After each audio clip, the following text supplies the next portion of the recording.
One night, I called 911 and told them I was afraid that my husband was going to hurt me. I did it from the payphone in the Berlin Walmart. My abuser waited for me in the car with my kids. When the police arrived, my husband left. I was taken to the shelter alone, afraid, and in tears.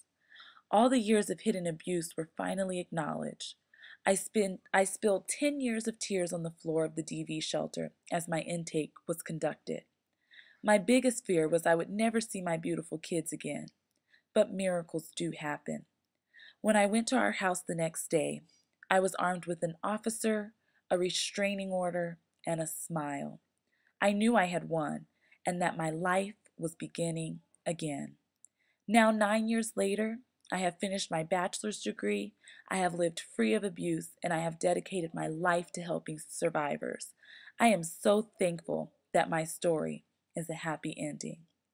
Please help Valencia Shelter make more happy endings. As an Albuquerque native, coming to Valencia County was truly a learning experience.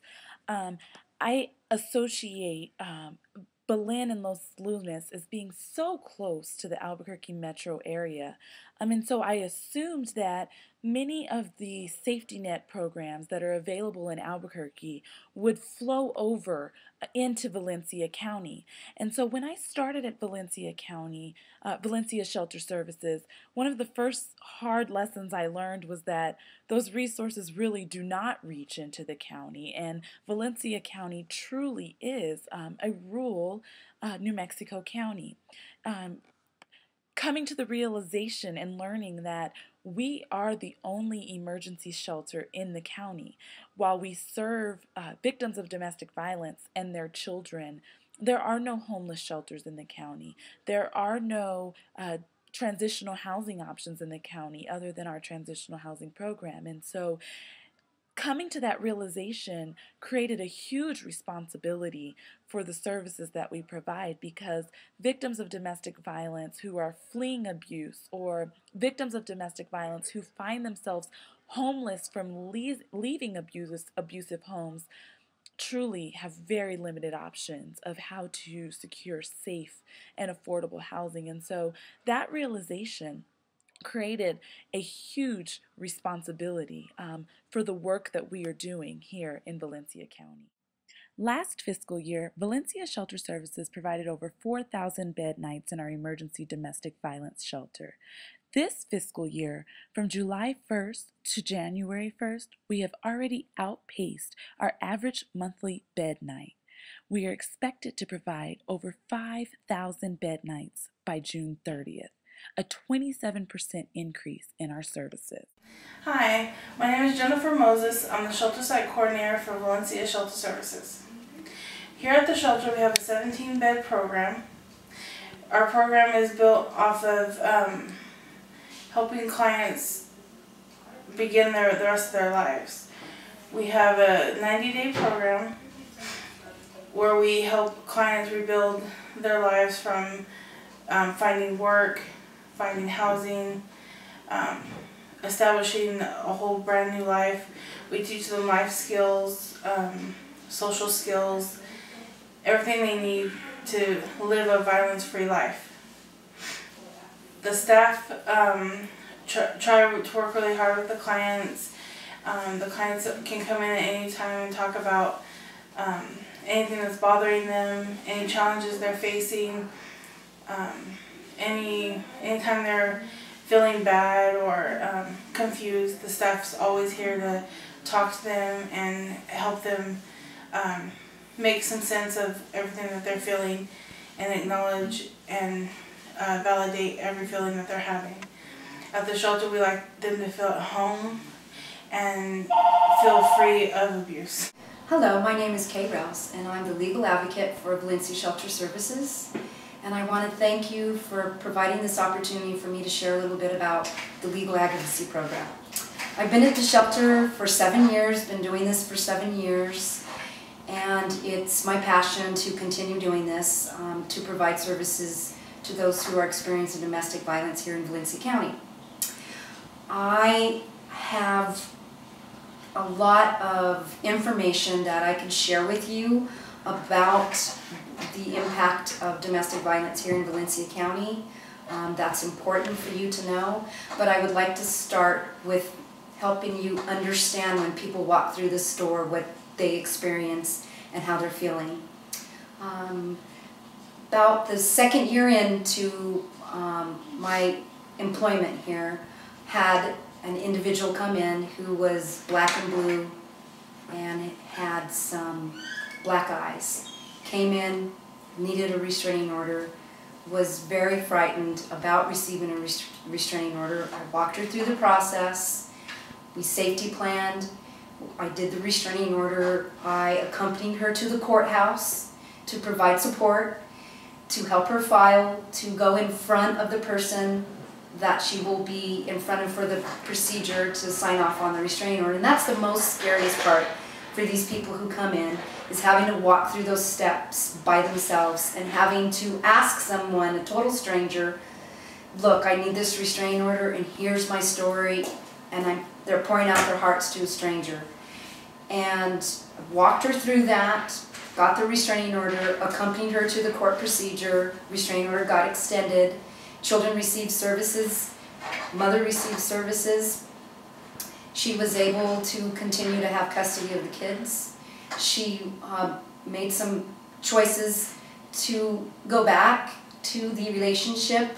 I safety planned with her.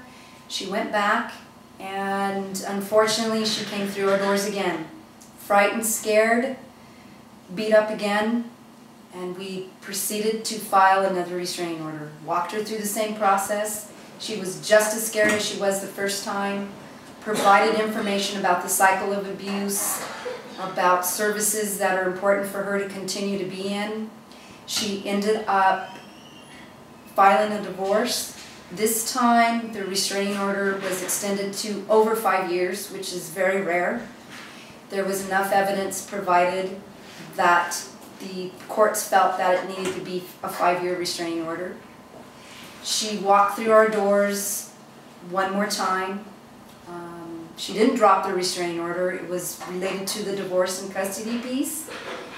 She was able to get services, her children were able to get services, and she was scared every time that she walked through that door, thinking that she was going to be judged and looked at in a different way.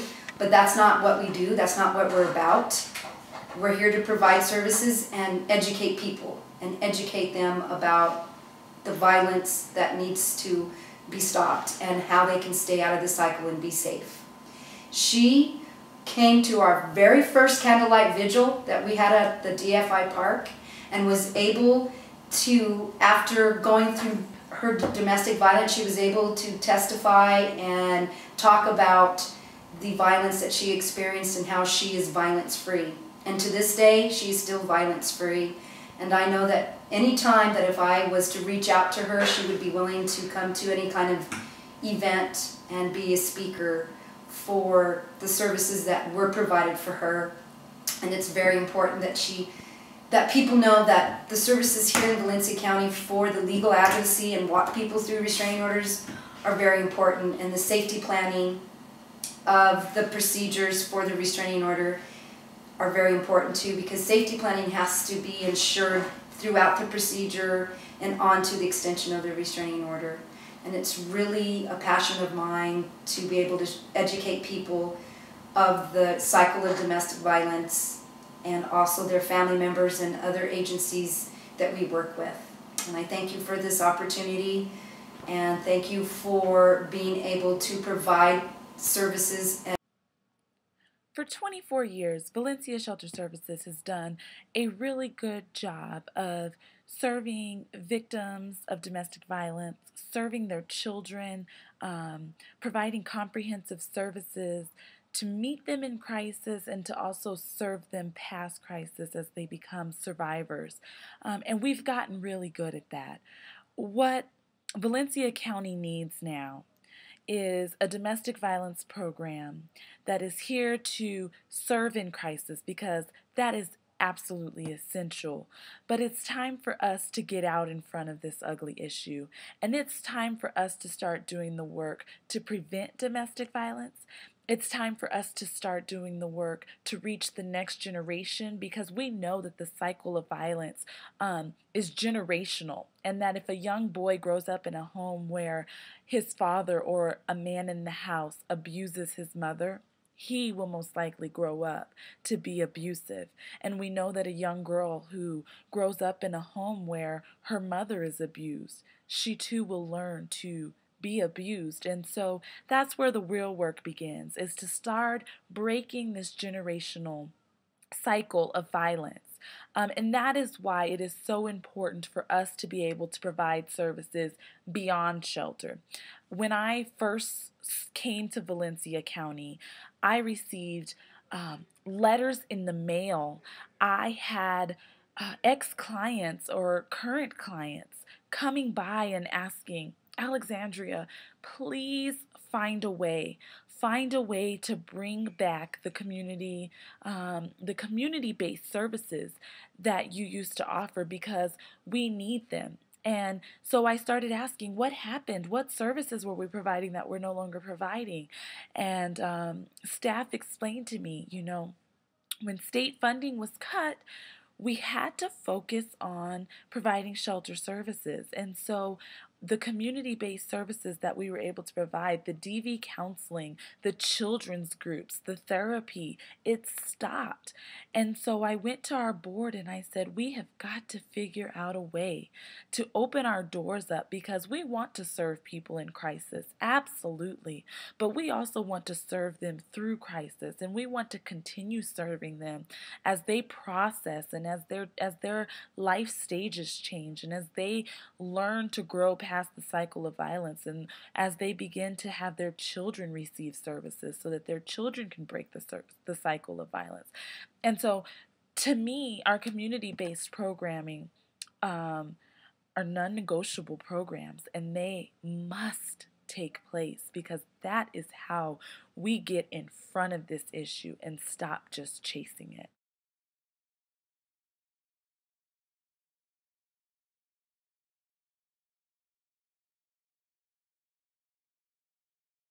Hi, I'm Kathy Gibson. I'm the Clinical Director here at Valencia Shelter Services, and I wanted to talk to you a little bit about our community-based programs and how important I feel that they are.